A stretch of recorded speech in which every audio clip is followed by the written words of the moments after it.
그냥 재미로 무심코 지나간 사건을 되돌아보는 시간, 와빌의 그지무지 와빌입니다. 4월 20일부터 중간고사를 보고 있는데 아무래도 다음 학기를 기약해야겠어요. 동정하지 마세요. 전 슬프지 않습니다. 그리고 절대 영상 제작 준비하느라 시험 망한 게 아니에요. 정말로요. 여러분, 다음 주 화요일인 4월 26일 정말 중요한 마지막 전공 시험이 남아 있습니다. 이 과목은 절대로 다음이란 게 없어요. 제 마음 아시겠죠? 더욱 재밌는 썰과 다양한 중간고사 망하면 기말고사 잘 보면 되지 않겠습니까? 그것이 시험을 2번 보는 이유죠. 아무튼 도끼 품은 와빌이 준비했습니다. 제가 왜 평소와 다르게 저녁에 업로드를 했을까요? 포켓몬스터 괴담, 디스맨, 일루미나티, 디지털 연쇄살인마, 호빵맨. 호빵맨은 빼고 지금까지 무섭다 말해놓고 별로 무섭지 않았던 영상들이었는데 이번엔 제 중간고사 성적만큼 너무나 무서운 소재를 가지고 왔습니다. 별다른 경고 없이 그리고 거짓 없이 말씀드리겠습니다. 무서운 사진 있고 무서운 사건도 있고 무서운 부금도 있습니다. 여름 남양 특집 같은 오늘의 소재. 자, 이어폰 꽂고 재밌게 들어주세요.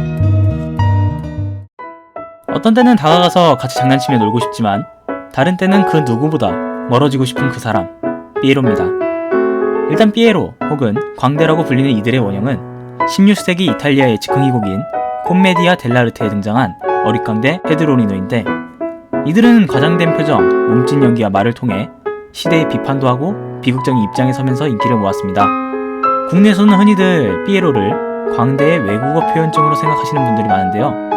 사실 이 둘은 서로 너무나도 다른 성격을 가지고 있습니다.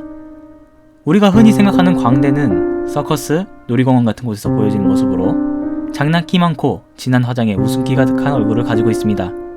하지만 광대긴 하나 피에로는 비극적인 광대라는 것이 컨셉이기 때문에 이를 연기하는 배우들은 주로 흰색과 검은색 그리고 입술을 위한 빨간색으로 화장을 하고 눈 밑에 항상 눈물을 그려넣습니다. 그리고 그 어떤 일이 있어도 절대 웃으면 안 됩니다.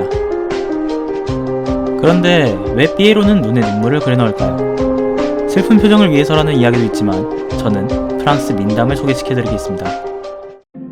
옛날 옛적 한 시골 마을에 너무나도 아름다웠던 처녀가 살고 있었습니다.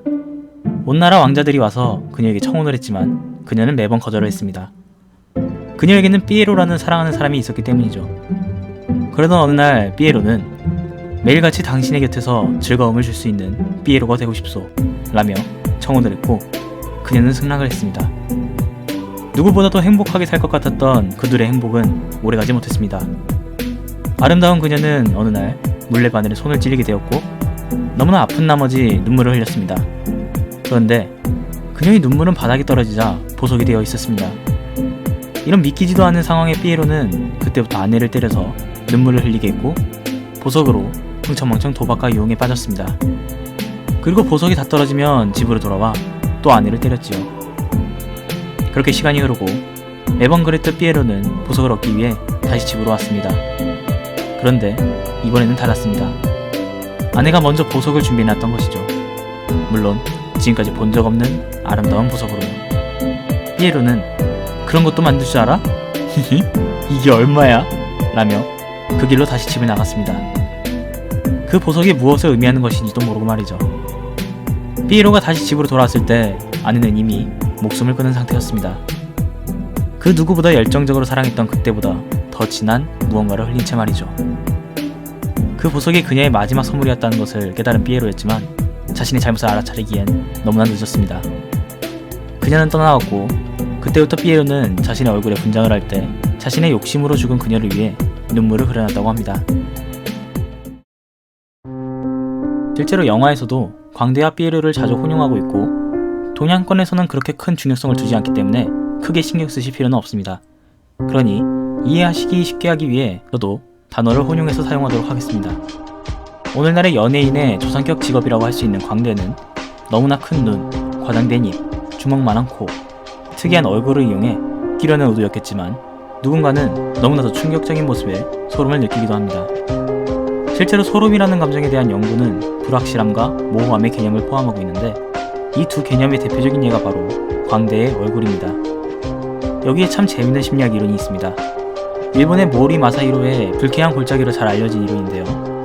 로봇이나 인형이 인간과 닮은 정도가 가까워지면 가까워질수록 호감을 느끼지만 그 닮음이 어느 정도를 도달하게 되면 갑자기 강한 거부감으로 바뀌게 된다는 것입니다. 갑자기 알파고가 생각나지 않나요? 아무튼 이 이론을 쉽게 말씀드리면 인간형 동물 캐릭터 같은 대상을 봤을 때는 호감이 상승하지만 인간의 외형과 유사성이 7-80%에 이르는 무언가를 보면 무의식적으로 미묘한 차이를 느껴 기형적으로 보이게 되고 불쾌감이 상승한다는 것입니다.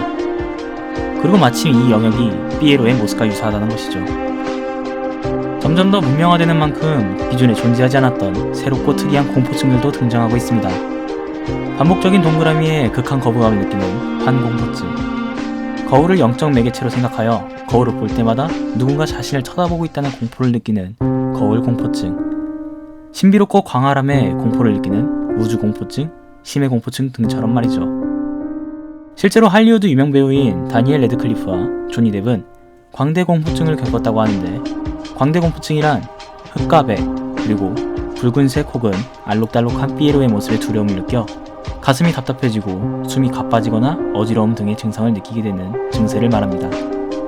물론 이런 증상을 느끼시는 분들이 생각보다 많다는 점이 놀라운 점이죠.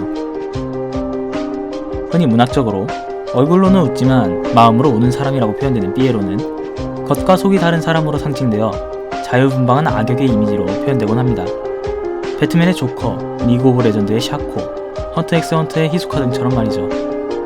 한때 란란로 괴담으로 공포를 주었던 맥도날드 마스코트 로널드 맥도날드는 50년 전만 해도 오늘날까지 맥도날드를 존재할 수 있게끔 만든 인기 마스코트였습니다. 1978년 그 사건만 아니었다면 말이죠.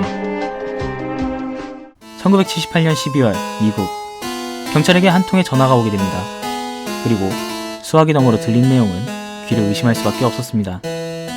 신고자는 우리 회사 직원 존 웨인 게이시가 30번 넘게 살인을 했습니다 라고 말했습니다.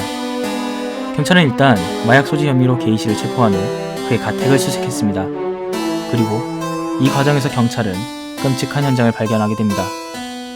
게이시의 집 마루 밑에는 20구가 넘는 시체와 인골이 있었던 것입니다. 게이시의 진술 내용은 더 충격적이었습니다. 그는 내가 30번 넘게 살인을 저질렀는데 시체 대부분을 우리 집에 묻었거든. 그런데 묻다 보니 더 이상 공간이 없는 거야. 그래서 다리 밑에 던져버렸어요. 이에 법원은 미국의 연쇄살인마 존 웨인 게이시를 1972년과 1978년 사이 총 33건의 살인 및 상해 사건을 위해 사형을 선고하였습니다. 그런데 더욱 무서운 점은 지금부터입니다. 게이시는 포고 더 크라운이라는 이름으로 낮에는 광대 분장을 하곤 어린이들과 이웃들 앞에서 웃으며 즐거움을 주던 사람이었기 때문입니다.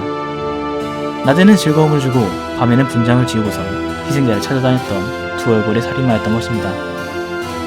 게이시의 조사 진행은 실시간으로 방송되었는데 재판이 진행되는 동안 게이시는 광대는 살인에서 자유롭다 라는 등의 말을 하면서 오늘날 광대의 이중적인 이미지와 미치광이 광대의 이미지를 만드는데 일조하였습니다. 영화 폴터가이스트 포스터와 아메리칸 호러 스토리 같은 곳에서 보여지듯이 말이죠.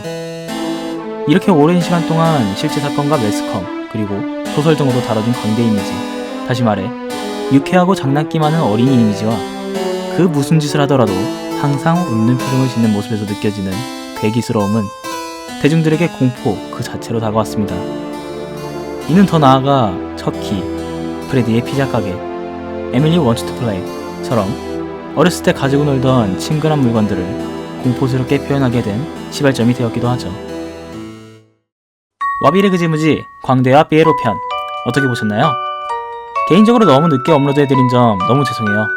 저도 취미로 영상 제작을 하는 것이다 보니 주가 아닌 부로 느껴져서 소홀했네요. 그런데 혹시 눈치채셨나요? 항상 이 부분에 나오는 부금이 바뀌었죠? 왜 그럴까요? 이야기가 어쨌든 간에 삐에르는 여러분과 친구가 되고 싶은 것일 거예요. 그러니 너무 무서워하지 말고 같이 장난치고 놀았으면 좋겠네요. 와비레그 제무지 더욱 재밌는 썰과 다양한 장르로 돌아오고 있습니다. 좋은 하루 되세요.